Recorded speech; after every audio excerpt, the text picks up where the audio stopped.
শ্রদ্ধান্বিতৈ অনুদয়াদত বর্ণয়েদিজ ভগতিং পরাং ভগবতী প্রতিলভ্য কামং হৃদ্রগমাস্যব পৈনত্য চিরেন ধীর কলিযুগ পাবন অবতার পরম করুণাময় শ্রী গৌরাঙ্গ সুন্দরের পরমান্তরঙ্গ কৃপাসন বর্জ পূজ্যপাদ শিল সনাতন গোস্বামীপাদ শ্রী গোস্বামীপাদ সনাতন গোস্বামীপাদের গ্রন্থাদি অবলম্বনে সংকলিত শরণাগত শ্রদ্ধা সম্বন্ধে আলোচনা করা হয়েছে। কৃষ্ণ ভক্তি দ্বারা সর্বসিদ্ধি হয় একথা সুদৃঢ়ভাবে বিশ্বাস এবং সুদৃঢ় নিশ্চয়কে যে শ্রদ্ধা বলা হয়েছে তা যথার্থ সঙ্গত এবং অতি সমীচীন। শ্রদ্ধা শব্দে কইয়ে বিশ্বাস, সুদৃঢ় নিশ্চয় কৃষ্ণ ভক্তি করিলে সর্বকর্ম দিতে হয়। এখন বিবেচ্য বিষয় এই যে কৃষ্ণ নাম বা কৃষ্ণ ভক্তির মহিমা কেবল শুনলেই তো হবে না, কার্যক্ষেত্রে বাস্তব জীবনে তার রূপায়ণ হওয়া চাই।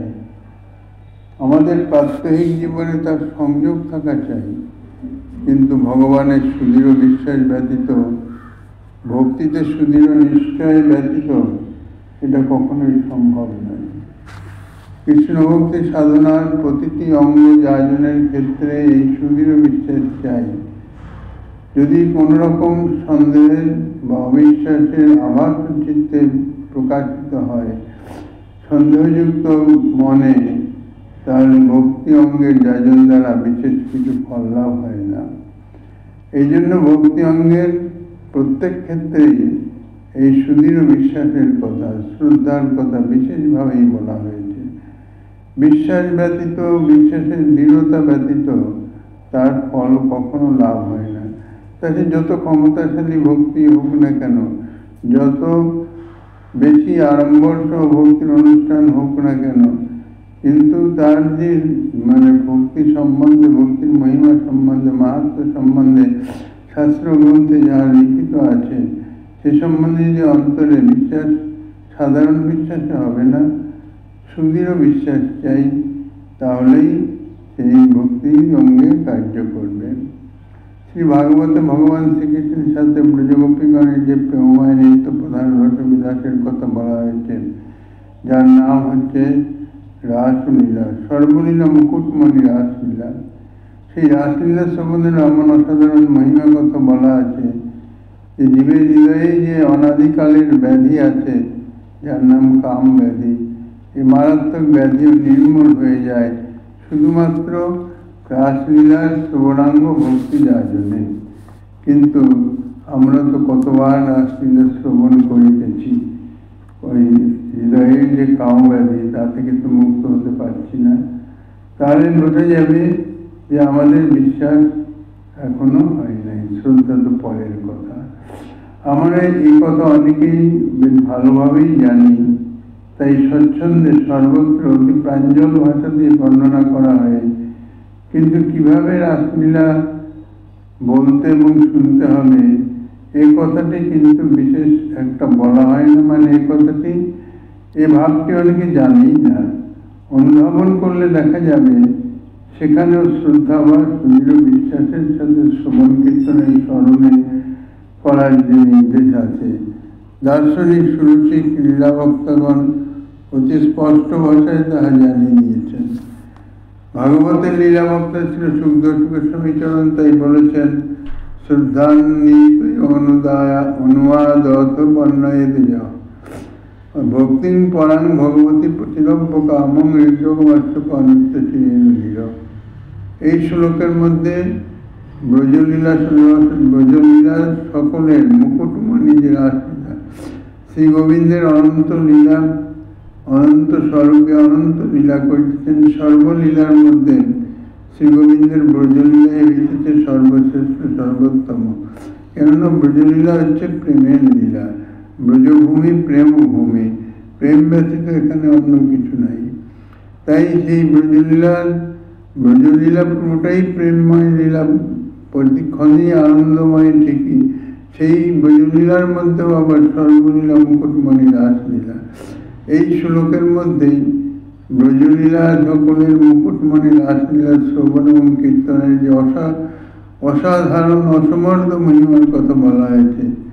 যে ধীর ব্যক্তি শ্রদ্ধাযুক্ত হৃদয়ে অর্থাৎ সুদৃঢ় বিশ্বাসের সাথে ব্যাপকতম তত্ত্ব ভগবান শ্রীকৃষ্ণের ব্রজবধূগণের সঙ্গে কৃত এই রাসলীলা যদি শ্রবণ করেন কিংবা শ্রবণের পর যদি বর্ণনা করেন, তিনি অবিলম্বে ভগবানের পরাভক্তি লাভ করে হৃদরোগ অনাদিকালের যে হৃদয়ের রোগ যে কামবেগ, এই কামবেগকে সেই সময় দূরীভূত করিতে পারেন।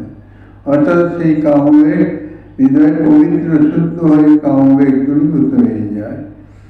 এখানে যে বলা হয়েছে তা সাধারণ দৃষ্টিতে কিংবা শাস্ত্র দৃষ্টিতেও একটা অদ্ভুত ব্যাপার। কাম থাকতে হৃদয়ে কি করে প্রেম প্রবেশ করে? যে প্রেমের প্রভাবে ধীর ব্যক্তি হৃদয়ের ও কাম বাসনাকে শীঘ্রই পরিত্যাগ করেন। এর উত্তরে গৌরী বৈষ্ণবাচার্য শ্রী গোস্বামীচরণ তিনি বলেছেন, অনেন তত্রাপি গোকুল লীলাত্মকস্য শ্রীকৃষ্ণস্য ভজন মহাত্মাতিশয় দর্শিত। আচার্যজন শ্রী গোস্বামীপাদ এই সিদ্ধান্তে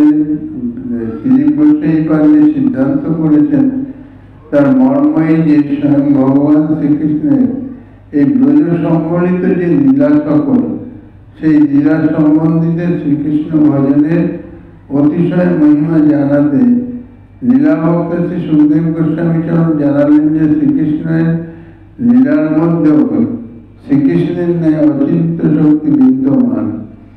শ্রীকৃষ্ণের সকল লীলার মধ্যেই শ্রীকৃষ্ণের ন্যায় অচিন্ত শক্তি বিদ্যমান। শ্রীকৃষ্ণের যে অচিন্ত শক্তি তা সর্বলীলাতেই বিদ্যমান আছে। যেমন পুতনামক্ষণ লীলাতেও তা প্রকাশ করা হয়েছে। রাক্ষসী রক্তপানকারী বালঘাতিনী পুতনা শ্রীকৃষ্ণের প্রাণনাশের চেষ্টারূপে হিংসা আচরণ করেও ভগবান শ্রীকৃষ্ণের কাছ থেকে কৃপা লাভ করে। তিনি গোলকে জননীর মতো ধাত্রী সদৃশ্য গতি লাভ করেছিলেন। এর কারণ হচ্ছে ব্রজলীলায় শ্রীকৃষ্ণের পূর্ণতম করুণা, পূর্ণতম ঐশ্বর্য, পূর্ণতম মাধুর্য প্রকাশের চরম অভিব্যক্তি।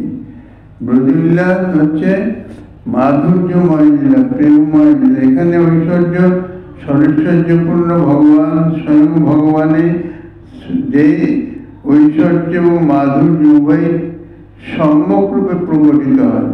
কিন্তু ব্রজলীলায় চমৎকারিত্ব এই যে ব্রজলীলায় যে ঐশ্বর্য, যদিও ঐশ্বর্য সম্যক রূপে সম্পূর্ণরূপে প্রকাশিত, তথাপি এই একমাত্র ব্রজলীলায় দেখা গেছে ঐশ্বর্য মাধুর্যের অন্তরালে, মাধুর্যের আনুগত্যে যেন মাধুর্যময় হয়েই প্রকাশিত হয়েছে। এই জন্যই ব্রজলীলা সর্বলীলার চেয়েও শ্রেষ্ঠ।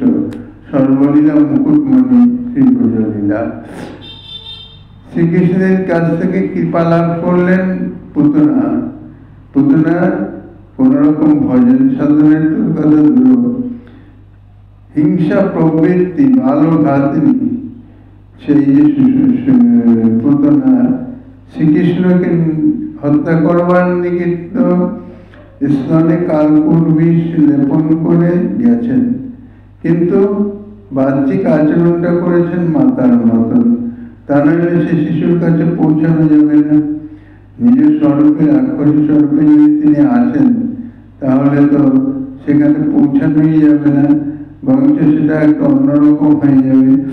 নিঃশব্দে কাজ সারতে হবে। কংসের আদেশ হয়েছে পুতনার উপর 10 দিনের মধ্যে যত শিশু জন্মগ্রহণ করেছে সকলের প্রাণ নাশ করতে হবে। এখন সকলের প্রাণ নাশ করতে হবে কিভাবে? একটা ভাব তো থাকা চাই, কেউ জানতেও পারবে না, বুঝতেও পারবে না, অথচ সকল শিশু হত্যা হয়ে যাবে। এই জন্য পুতনা সুন্দর মায়াবী রমণীর রূপ ধারণ করে স্তনে কালকুট বিষ লেপন করে যে এসে শিশু হত্যা করতে হবে। কাজে শিশুর নিকটে মাতাই হচ্ছে সবচেয়ে বিশ্বাসযোগ্য। মাতৃস্বরূপ মানে মাতৃভাব, সেই ভাবটিকে বিদ্যমান করে স্তনের কালকুট বিষ মুখে অর্পণ করা মাত্রই শিশু মৃত হয়ে যাবে, যেন নিদ্রা হয়ে গেছে। কাজে সাধারণত শিশু নির্মিত হলে তাকে পালঙ্কে শায়িত করে দেওয়া হয়। পুতনাও সেইভাবে পালঙ্কে শায়িত করে দিয়ে চলে আসবে, নিজের কাজ হয়ে গেল। ঠিক এই ভেবেই পুতনা শ্রী বৃন্দাবনের শ্রী গোবিন্দের যে সমস্ত লীলা পরিকরগণ সকল ধামে সকল স্বরূপে নিজস্ব লীলা পরিকর ধামের সঙ্গেই লীলা অনুষ্ঠিত হয়। নিজ পরিকরের ভিন্ন অন্য কাহার দ্বারা হয় না। পুতনাও এই লীলার যদিও নিত্য পরিকর, নিত্য পার্শ্বদ, তথাপি পুতনা মক্ষণ জগতে শ্রী গোবিন্দ যে লীলা করেন জগৎজীবকে দেখাবার জন্যে, আকর্ষণ করার জন্যে, যার জন্যে সুখদেব গোস্বামীপাদ লীলার ফলশ্রুতি হিসাবেই বলেছেন যে এই লীলা শ্রদ্ধা সহকারে শ্রবণ করলে তার হৃদয় কাম দ্রবীত হয়ে অচিরেই সে ভগবত ধাম প্রাপ্ত হয়, ভগবত সেবা প্রাপ্ত হয়ে যায়। কেননা এই যে ব্রজের লীলায় যে অদ্ভুত যে ভগবত সেবা, সেই অদ্ভুত সেবা, সেই বৃন্দাবনের সেবাটি হইতেছে পরিপূর্ণ মাধুর্যময়। নিজের অন্তরঙ্গ যেন অন্তরঙ্গ একান্ত আপন জনের সঙ্গে যেরকম ব্যবহার, ব্রজে ঠিক সেই রকম ব্যবহার। আর এই লীলা যাহারা অনুসরণ করবেন, অনুসরণ করে শ্রী গোবিন্দকে, শ্রী গোবিন্দের পার্শ্ববৃন্দকে একদম আপনার করে নেবেন, নিয়ে আপনার মতো ব্যবহার। এই জন্য এখানে ঐশ্বর্যের প্রকাশ নাই। ঐশ্বর্য যদিও প্রকাশিত হয় প্রয়োজনে, তো মাধুর্যের অন্তরালে একদম মাধুর্যপূর্ণ, অর্থাৎ অন্তরে পরিপূর্ণ মাধুর্য, পরিপূর্ণ প্রেম প্রীতি ভালোবাসা নিয়ে শ্রী গোবিন্দের সেবা। এই জন্যে ব্রজলীলা হচ্ছে প্রেমের লীলা। রাক্ষসী রক্তপানকারী বালভাতের পুতনা এসছে শ্রীকৃষ্ণের প্রাণনাশের নিমিত্ত, কিন্তু বাইরে কোনো হিংসার আচরণ করেন নাই। সেটি তার অন্তরের ভাব, অন্তরেই আছে। বাইরে তো মাতৃবৎ আচরণ করেছেন। ভগবান শ্রীকৃষ্ণের নিকট থেকে যে কৃপা লাভ করে গোলকে জননীর মতো ধাত্রী সদৃশ্য গতি লাভ করলেন, তার কারণ হচ্ছে যে ব্রজলীলা শ্রীকৃষ্ণের পূর্ণতম করুণা। সরৈশ্বর্যপূর্ণ ভগবানের সরৈশ্বর্যই এইখানে পরিপূর্ণরূপে প্রকাশিত। আর শ্রীকৃষ্ণের যে মাধুর্য, মাধুর্য ভগবত্তা সার, মাধুর্যই হইতেছে ভগবানের ভগবত্তার সার বস্তু। সে মাধুর্য এই একমাত্র শ্রী ব্রজভূমিতেই পরিপূর্ণতম রূপে মাধুর্য প্রকাশিত। সমস্ত ভগবৎ স্বরূপ, অনন্ত ভগবৎ স্বরূপ, সর্বস্বরূপের মধ্যেই ঐশ্বর্য মাধুর্য বিদ্যমান। কিন্তু ঐশ্বর্য মাধুর্যের বিদ্যমানতার তারতম্যে ভগবন্তের ভগবৎ স্বরূপের অংশ কলা ইত্যাদি রূপে অভিহিত করা হয়। তাই ব্রজলীলায় একমাত্র ব্রজলীলাই আছে যেখানে পরিপূর্ণতা রূপে মাধুর্যের প্রকাশ হয়েছে। এবং যেহেতু মাধুর্যের পূর্ণতম প্রকাশ, তখন মাধুর্য যে ঐশ্বর্য সেখানে সংকুচিত হয়ে যাবেই। কারণ ঐশ্বর্য মাধুর্য উভয় পূর্ণতম রূপে প্রকাশ, কিন্তু ব্রজের বিশেষত্ব এই যে এখানে ঐশ্বর্য মাধুর্যের আনুগত্যে মাধুর্য মণ্ডিত হয়ে প্রকাশিত হচ্ছে। মাধুর্য মণ্ডিত হয়ে প্রকাশিত হওয়ায় এই ঐশ্বর্যের আস্বাদই অন্যরকম, অর্থাৎ এই ঐশ্বর্যের যে অনুভব তাই সম্পূর্ণতম অন্যরকম। ব্রজলীলায় শ্রীকৃষ্ণের পূর্ণতম করুণা, পূর্ণতম ঐশ্বর্য এবং পূর্ণতম মাধুর্য প্রকাশের চরম অভিব্যক্তি হওয়ায় এটা অতি আশ্চর্য হলেও সবই সম্ভব শ্রী গোবিন্দের অচিন্ত শক্তি। এখানেও তেমনি কামরোগ থাকতেও ধীরে শ্রদ্ধালু ব্যক্তি সর্বশ্রেষ্ঠ প্রেম উজ্জ্বল মধুর রস লাভ করে কামরোগকে শীঘ্রই ত্যাগ করে থাকে। কিন্তু আশ্চর্য মহিমার ফল পেতে হলে শ্রদ্ধা বিনা তাহা সম্ভব নয়। মূল কথাই হচ্ছে শ্রদ্ধা। তাই সেইটা জানাবার জন্যেই লীলাবক্তা বলছেন শ্রদ্ধান্বিত, অর্থাৎ শ্রদ্ধান্বিত চিত্তে যিনি শ্রবণ কীর্তন মনন ইত্যাদি করবেন। শ্রদ্ধা হচ্ছে মূল ভিত। ভক্তির ক্রমতেও ইতিপূর্বে বলা হয়েছে আদৌ শ্রদ্ধা। শ্রদ্ধা বহুবিধ। প্রাথমিক অবস্থায় সকলের চিত্তেই একটি শ্রদ্ধা বিরাজমান থাকে, যাকে বলা হয় কোমল শ্রদ্ধা, অতি কোমল। যে কোনো শ্রদ্ধাযুক্ত বস্তু বা বিষয়ের দর্শনে তাহার শ্রদ্ধা অন্তরে জাগরিত হবে, কিন্তু পরবর্তীকালে সেই শ্রদ্ধা তাহার সঙ্গে ব্যবহারে আচরণে সেই শ্রদ্ধা ধীরে ধীরে দূরীভূত হতে পারে, বর্ধিতও হতে পারে। শিরসাহিপাদ টিকার মর্মে জানা যায় যে শ্রদ্ধান্বিত ব্যক্তি শ্রবণ অথবা বর্ণনা দ্বারা অচিরেই ধীর হয়ে শীঘ্র কামকে পরিত্যাগ করেন। সুতরাং শ্রদ্ধার উপরেই এই ধীর হওয়া, অর্থাৎ ধীর স্থির হয়ে কাম ত্যাগ করা। কাম বলতে অনন্ত ভোগ বাসনা, জীবের অনাদি জন্মের যে অনন্ত ভোগ বাসনা, নানাবিধ ভোগ বাসনা, সর্বেন্দ্রিয়ের দ্বারা ভোগ বাসনা, সেই যে ভোগ বাসনা, সেই ভোগ বাসনাকেই বলা হয় কাম।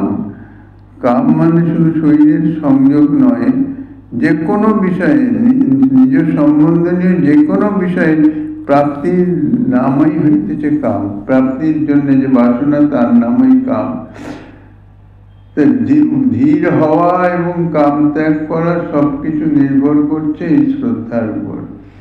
কারণ শ্রীমৎ বিশ্বনাথ চক্রবর্তী মহাশয় এই শ্লোকের টিকায় স্পষ্ট ভাষায় এই বিশেষণের বর্ণন প্রকাশ করে লিখেছেন, ধীর পণ্ডিত ইতি হৃদি রোগে সত্যপি কথং প্রেমা ভবেদিত্য নাস্তিক লক্ষণেন মূর্খত্বেন রহিত ইত্যর্থ।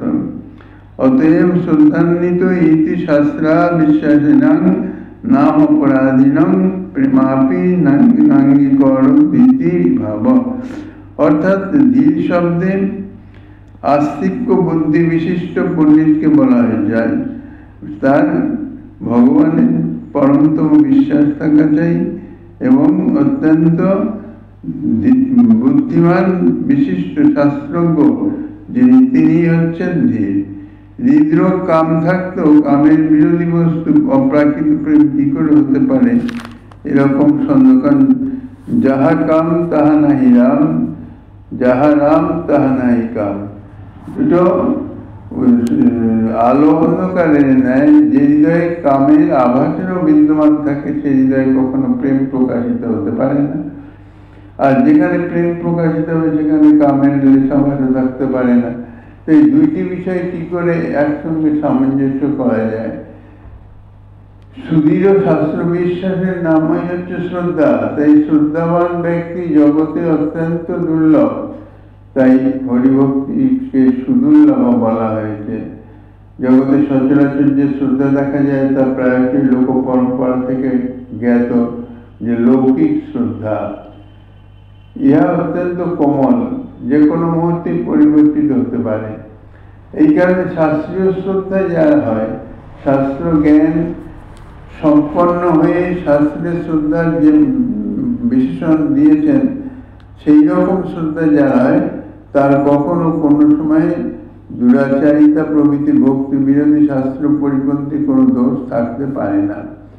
যদি থাকে তাহলে নিশ্চয়ই জানতে হবে যে সেই শ্রদ্ধা সাধারণ শ্রদ্ধা লোক পরম্পরা থেকেই উদ্ধৃত।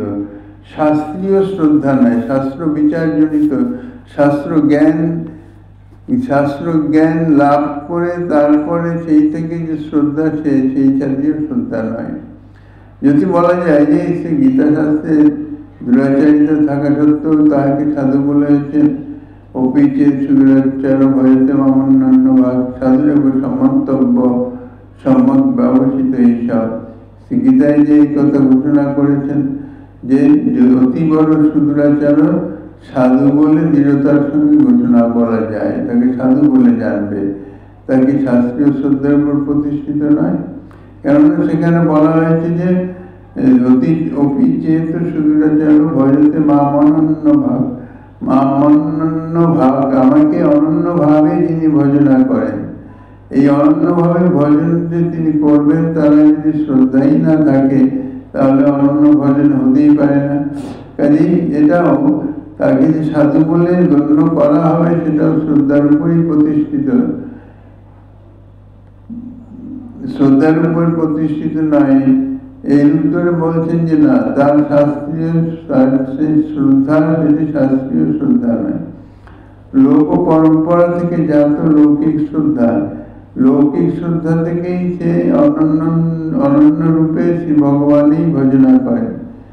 গৌড়ীয় বৈষ্ণবাচার্য পাদগণের অন্যতম শ্রীমদ দিব্যশ্রীপাদ তার বিখ্যাত দার্শনিক রচনা শ্রী ভক্তি সন্দর্ভের 174 অনুচ্ছেদে এবং শ্রী ভাগবতের তাবৎ কর্মাণি পূর্বিত শ্লোকের সুদীর্ঘ সন্দর্ভ নামক টিকায় এ বিষয়ে যে অভিমত প্রকাশ করেছেন, তিনি লিখেছেন, অপিচেত সুদূরাচার ইত্যাদুক্ত শ্যানন্য ভাগতেন লোকসিতা তু ইয়া শ্রদ্ধা সাকল যে শাস্ত্র বিধি মুৎসৃজ্য যজন্ত শ্রদ্ধান্বিতা ইত্যাদি বিবল্লক পরম্পরা প্রাপ্ত নতু শাস্ত্রার্থ অবধারণ জাতা।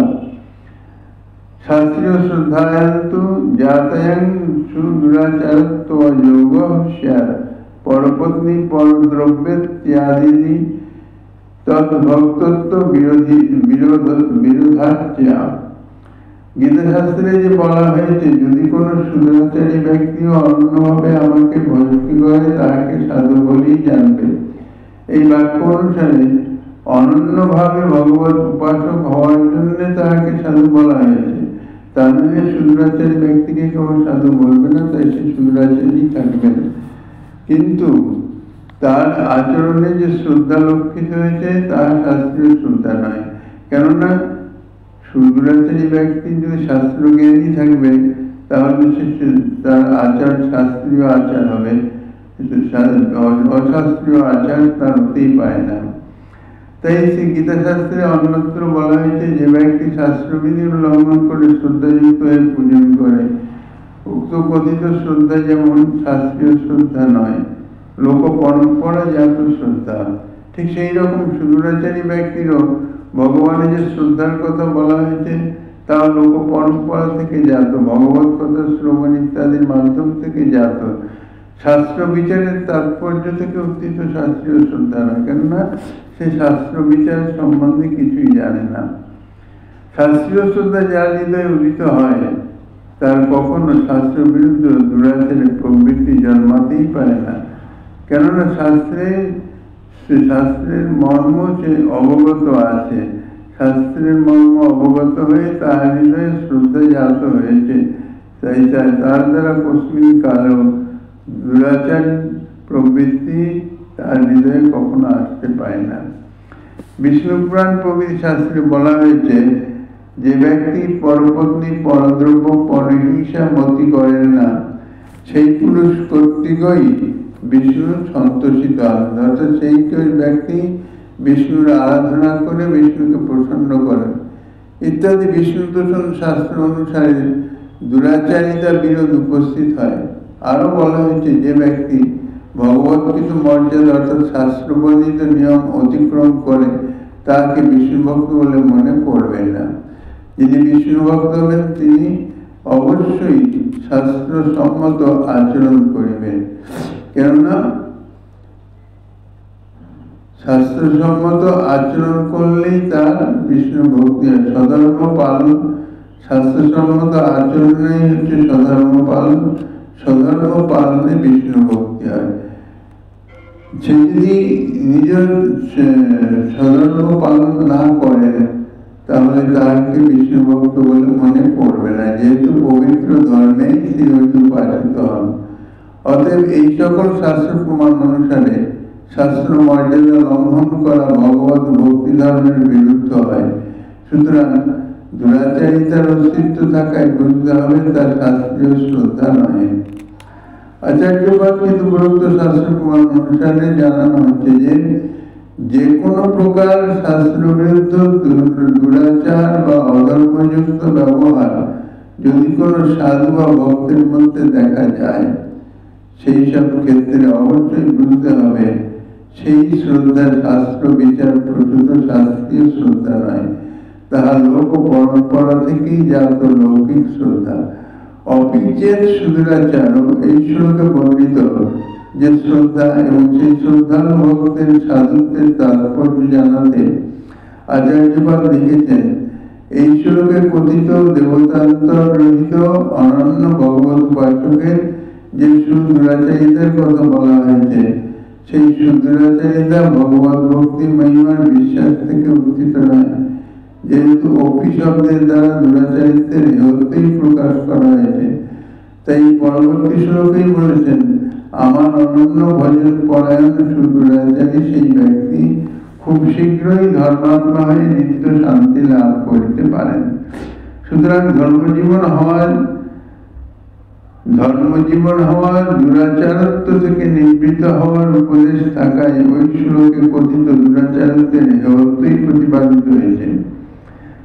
দুরাচারী চিরকালই হেয়ত্ব হিসাবেই গণ্য করা হয়, তার প্রতি শ্রদ্ধা জন্মাতে পারে না। দুরাচারী ব্যক্তি কখনো শাস্ত্রসম্মত আচরণ করতে পারেন না। আবার ভক্তি মহিমার বোধ থেকে যদি ওই দুরাচারত্বের প্রবৃত্তি জন্মাতো, তাহলে পদ্মপুরাণোক্ত নাম বলে পাপে প্রবৃত্তি এই সাংঘাতিক অপরাধজনক বাক্যের মহাদোষ থেকে মুক্ত হওয়া সম্ভব ছিল না। অর্থাৎ সেই নাম উপলক্ষিত যে কোনো ভক্তি অঙ্গের মহিমার ফলে পাপে প্রবৃত্তি জন্মালে নাম অপরাধ বা ভগবত ভক্তিতে অপরাধ হয়ে যায়।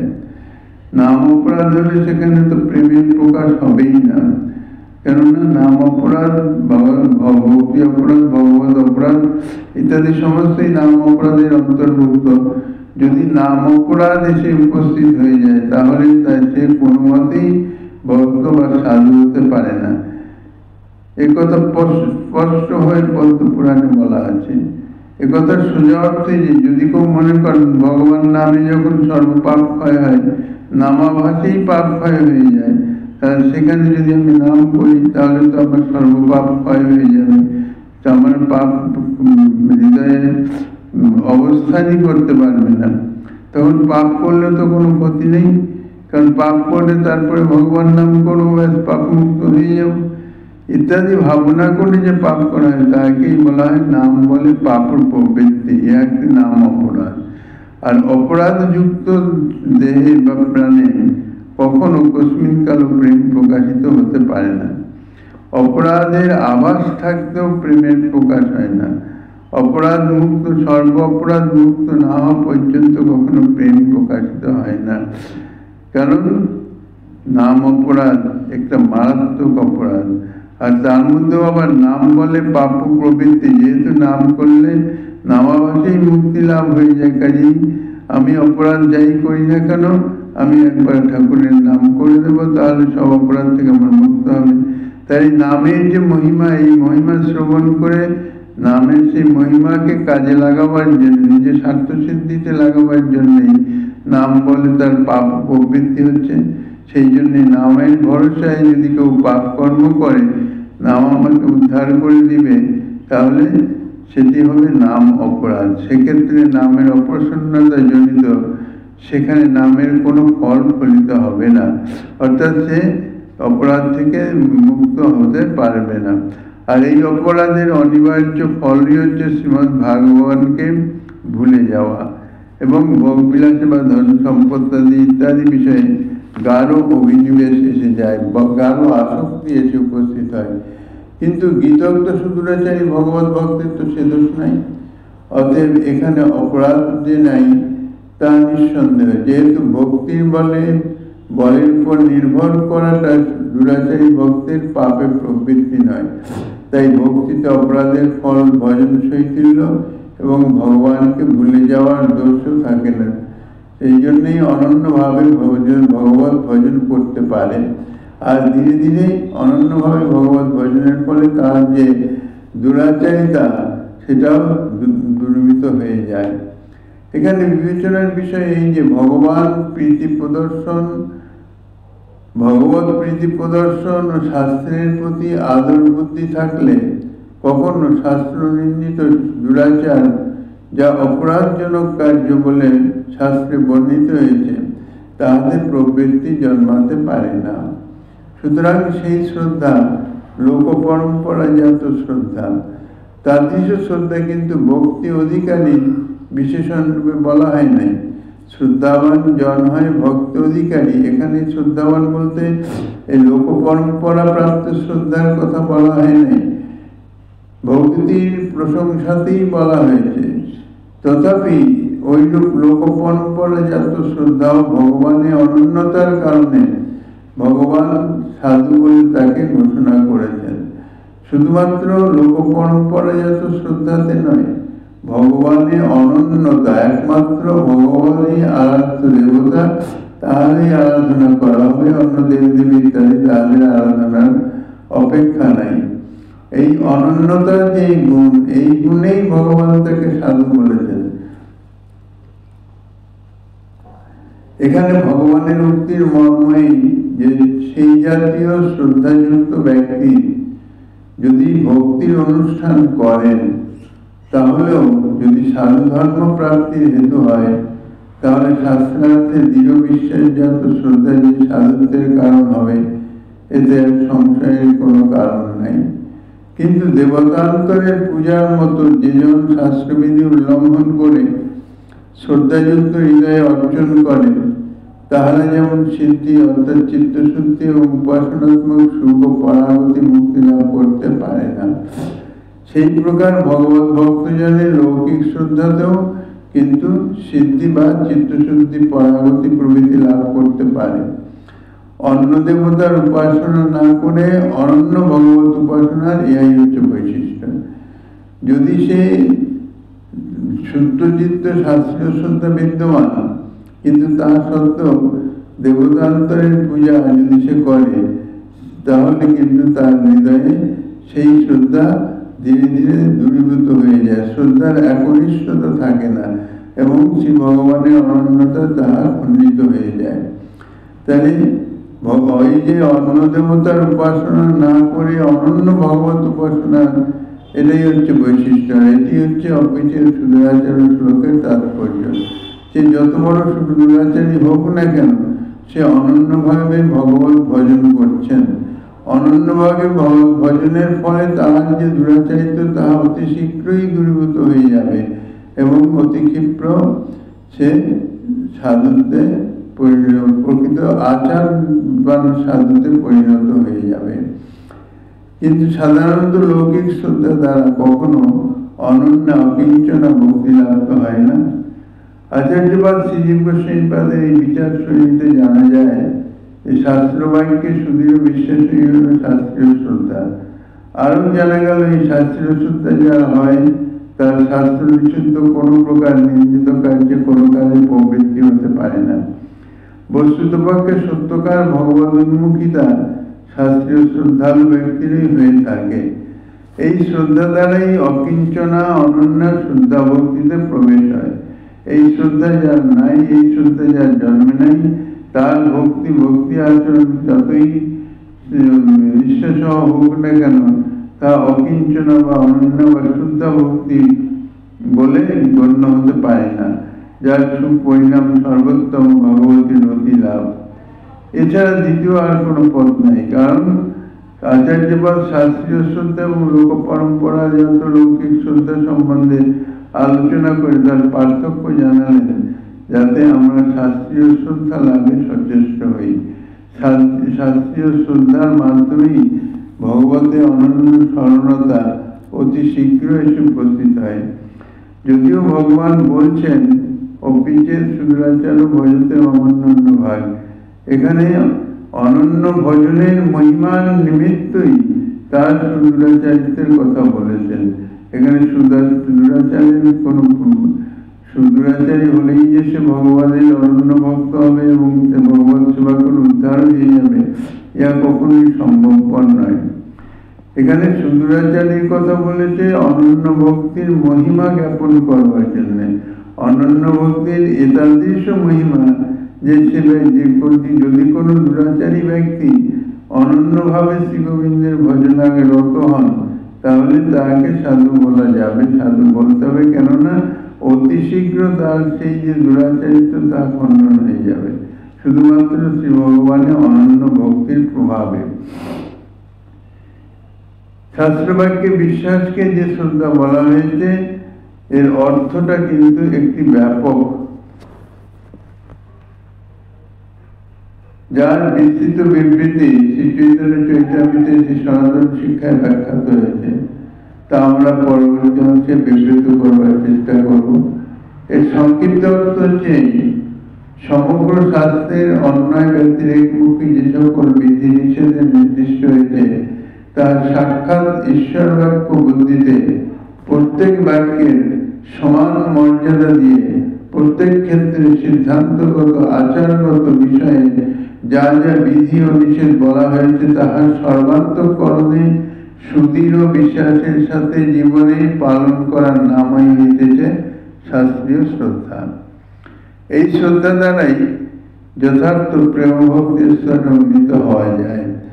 আর ভজনের প্রথমে বলা হয়েছে যে আদৌ শ্রদ্ধা, তাহাও এই শ্রদ্ধা, শাস্ত্রীয় শ্রদ্ধা সম্বন্ধেই বলা হয়েছে। এই জন্যে শাস্ত্রে বলা হয়েছে হরিভক্তি সুদুর্লভা, সুদুর্লভ ও প্রশান্তাত্মা।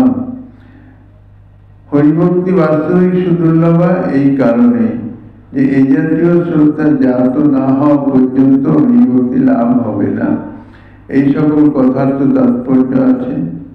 আসল কথা হলো, উপনিষদ ভাগবতাদি শাস্ত্রে ব্রহ্মহত্যা, পরমাত্মা, ভগবান, পরলোক ও ভগবত ধাম প্রভৃতি পরতত্ত্ব সম্বন্ধে যে সকল বিচার প্রদর্শিত হয়েছে, তার যথার্থ অনুসন্ধান এবং প্রকৃত মর্মোদ্ঘাটনের প্রবৃত্তি না হলে এবং ওই সকল শাস্ত্র বর্ণিত সিদ্ধান্তে সুদৃঢ় বিশ্বাস না হলে কিছুতেই ভজন নিশ্চিত এবং শক্তিশালী হতে পারে না। ভজন হচ্ছে ঠিকই, কিন্তু ভজনের ছিদ্র, অর্থাৎ ভগবানটি শাস্ত্র সম্মত ভাবে সম্যক রূপে হচ্ছে না। কিছু কিছু তার মধ্যে নিজ মন মর্জি, অর্থাৎ কিছু কিছু শিথিলতা ইত্যাদি উপস্থিত হয়ে যায়। উপনিষদে এই কথাটাই বলা হয়েছে, অস্থিতি ব্রুবত অন্যত্র কথম তদুপলভ্যতে। যে ব্যক্তি অস্থি মানে ভগবান, ভগবত ধাম, ভগবত পার্শ্বদ, তার লীলা সকল অবশ্যই আছেন, এই কথা যে বলতে না পারলে, মনে প্রাণে বিশ্বাস করতে না শিখলে, হৃদয়ে দিয়ে তাকে স্বীকার না করলে, সেই ব্যক্তি কি করে তাকে উপলব্ধি করবে? এখানে উপনিষদ আমাদের বলতে চাইলেন যে তার অর্থই হল আস্তিক বুদ্ধির নামই হচ্ছে শ্রদ্ধা। বস্তুত পক্ষে এই দৃশ্যমান জগতের মূলে কোনো অচিন্ত তত্ত্ব আছে। এই জগতের বিষয়ানন্দ থেকেও কোন উচ্চতর ভূমা মানে ব্যাপক আনন্দ আছে। ইহলোকের উপরে কোন ঊর্ধ্বলোক আছে এবং এই দুঃখময় জীবন অপেক্ষাও শাশ্বত চিন্ময় আনন্দময় জীবনও আছে। এই যে শাস্ত্রে এই সকল কথা যে বর্ণিত আছে, এই সকল বিষয়ে দৃঢ় বিশ্বাসের নাম হচ্ছে শ্রদ্ধা। অবশ্যই আছে। এই সকল বিষয়ে যা শ্রদ্ধা নেই, অর্থাৎ সংসারাচ্ছন্ন হৃদয়, এই সমস্ত শাস্ত্রের বর্ণিত বিষয় থাকতেও পারে, নাও থাকতে পারে, বা এতটা হয়তো নয়, এতে কিছু কম, কিছু বাড়িয়ে বলা আছে, এই জাতীয় যে সন্দেহ সংশয়, তাহা সুদৃঢ় শ্রদ্ধা নয়। এই সকল বিষয়ে দৃঢ় বিশ্বাসের নামই হচ্ছে যথার্থ শ্রদ্ধা। এই সকল বিষয়ে যার শ্রদ্ধা নাই, দৃঢ় বিশ্বাস নাই, সে কি করবে? সাধন ভজন দিয়ে, ধর্ম দিয়ে সে তো ইহলোকের অনিত্য তুচ্ছ বিষয় সম্পত্তি সংগ্রহ করবে। যার বিশ্বাসই নাই, তার কাছে এর চেয়ে বেশি কি আর আশা করা যেতে পারে? সে বক্তব্য যাজন করবে ঠিকই, কিন্তু তার বিনিময়ে সে ইহলোকের সুখ স্বাচ্ছন্দ্য ইত্যাদি প্রাপ্ত হতে চাইবে। তবে সাধন পথে, ধর্মপথে থাকলে যদি কোনো সময়, যদি কোনো প্রকৃত সাধুর নজরে আসে, তাহলেই আসলে সাধন নিষ্ঠা লাভ হয়। মহৎ কৃপা বিনা কোনো কার্যে শিল ভক্তি নয়।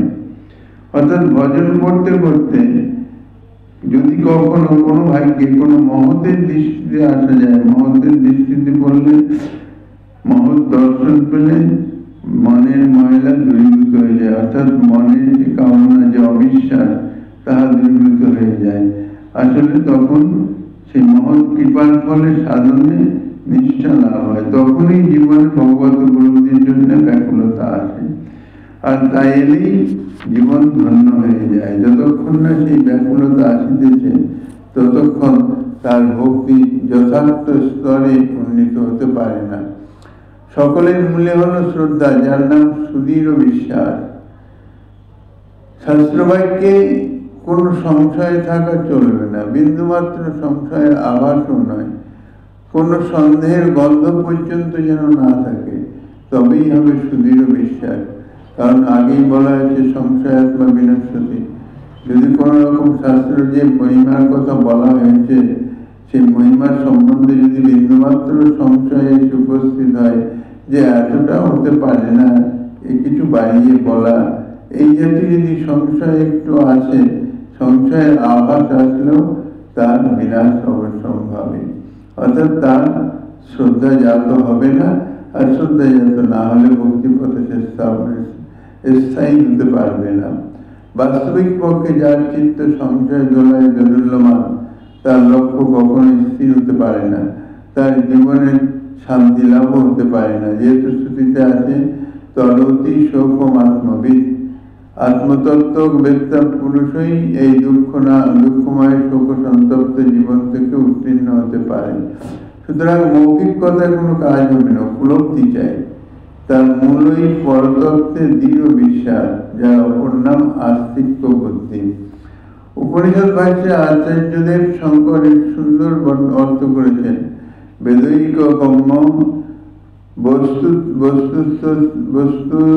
বস্তুস্থিতি নিশ্চয় আস্তিক্যম। একমাত্র বেদশাস্ত্র দ্বারাই যে বস্তুকে জানা যায় তার নাম বৈদিক গ্রাম্য বস্তু। সেই বস্তু যেহেতু বেদ বলেছেন, তা নিশ্চয়ই আছেন। এই প্রকার নিশ্চয়িকা বুদ্ধির নাম আস্তিক্য বুদ্ধি। শাস্ত্রে যা বর্ণিত আছে, আমি তার অনুভব বা তার সম্বন্ধে কোনো কিছু প্রাপ্ত না হলেও তাহা অবশ্যই আছে, এটা দৃঢ় বিশ্বাস। এর নামই হচ্ছে শাস্ত্রীয় আস্তিক্য বুদ্ধি বা শাস্ত্রীয় শ্রদ্ধা। এই কথা অনুসারে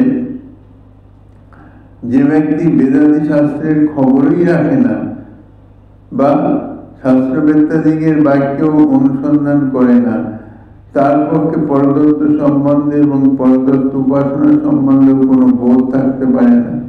কেন? সে কোনো শাস্ত্রের খবরই রাখছে না।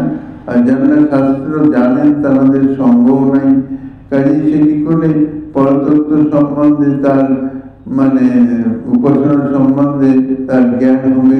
সেটি কখনোই সম্ভব নয়। দেহদয়ী বস্তুই যার কাছে সর্বস্ব সম্পত্তি এবং ইহজগতেই যার কাছে একমাত্র সত্য, সেই ব্যক্তি ধর্মকার্য ইহজগতের জন্যই হতে হবে। কারণ পরলোকের অস্তিত্বে দৃঢ় বিশ্বাস না থাকায় ভগবানের উপর ভরসা করা তার পক্ষে অসম্ভব।